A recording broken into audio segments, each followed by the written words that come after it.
Hi, hello, నమస్తే. ఒక మంచి విషయం.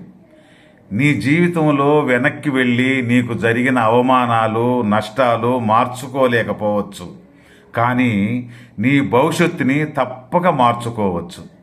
ఉన్నత స్థానానికి చేరాలంటే ఉన్న స్థానాన్ని వదలాలి. అప్పుడే నీవు ఒక్కొక్క మెట్టు అధిరోహించగలవు. పై మెట్టు ఎక్కాలంటే కింద మెట్టు వదలాలిగా. ఏ పనైతే నీకు అన్నం పెడుతుందో దానిని దైవంగా భావించు. ఏది నీకు నీడనిస్తుందో దానిని కోవిలగా భావించు. ఎవరు నీకు మంచి నేర్పుతారో వారిని నిరంతరం పూజించు. ఏది నీకు సంతోషాన్ని కలిగిస్తుందో దానినే నిత్యం ధ్యానించు. అప్పుడు నీవు గొప్పవాడివి అవుతావు. డబ్బుకున్న విలువ మనిషికి లేదు, అబద్ధానికున్న విలువ నిజానికి లేదు. మన మనోభావాలు మిథ్య మాత్రమే. ఎప్పుడు పడితే అప్పుడు మారిపోతూ ఉంటాయి. ఉదాహరణకి భార్యాభర్తలు ఏదో తగాదా వచ్చిందనుకో, ఇద్దరూ కోపంలో కాసేపు అరుచుకుంటారు. ఇది సహజం. ఆ తర్వాత ఎవరూ దొరక్క ఈ దెయ్యాన్ని చేసుకున్నా అని అనుకుంటాడు భర్త. కొద్దిసేపటికి ఇద్దరు సమాధానమై సరసాలాడుకునే క్షణంలో అదే దెయ్యం దేవతగా కనబడుతుంది. నిజానికి ఆవిడ దెయ్యమూ కాదు, దేవత కాదు. మన మనసు బాగాలేదు కాబట్టి తగాదా పెట్టుకున్నాం.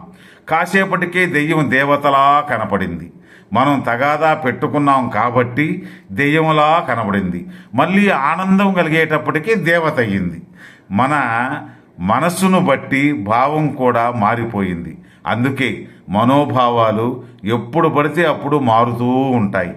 స్కూల్లో టీచర్స్కి, కోర్టులో జడ్జికి, ఆఫీసులో బాస్కి రెస్పెక్ట్ తప్పకుండా ఇవ్వాలి. వారు మనకంటే వయసులో చిన్నవారైనా, మన బంధువులైనా, సొంత కొడుకైనా, వారు ఉద్యోగరీత్యా వారు మనకంటే గౌరవమైన ఉద్యోగంలో ఉన్నప్పుడు వారిని గౌరవించాల్సిన ధర్మం మనది. మనిషి ఎలా ఉంటాడని దేవునికి సందేహం వచ్చి నిన్ను చూడాలని అడిగాడట. మనం దేవునికి కనపడకూడదని మనిషి దేవునికి కనపడిన చోట్లో దాక్కున్నాడట. దైవం కదా మనిషిని కనిపెట్టాడు. అదే కోరిక మనిషికి కూడా కలిగిందట. దేవుడికి తెలుసు కదా అంతరిక్షంలో ఉన్న కనిపెట్టే రకమని, తెలివితేటలు జాస్తిని. దేవుడు మనిషి గుండెల్లో దాక్కున్నా అంట. అప్పటి నుండి మనిషి అన్వేషిస్తూనే ఉన్నాడట. కడ వరకు కనిపెట్టలేక అసలు దేవుడే లేడురా అన్నాడట.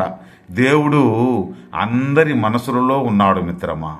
మన మనసులో ఉన్నవాడెలా మనకు కనబడతాడు? అందుకే అందరి బంధువయ్యాడు దేవుడు. అందరి గుండెల్లో దేవుడున్నాడు.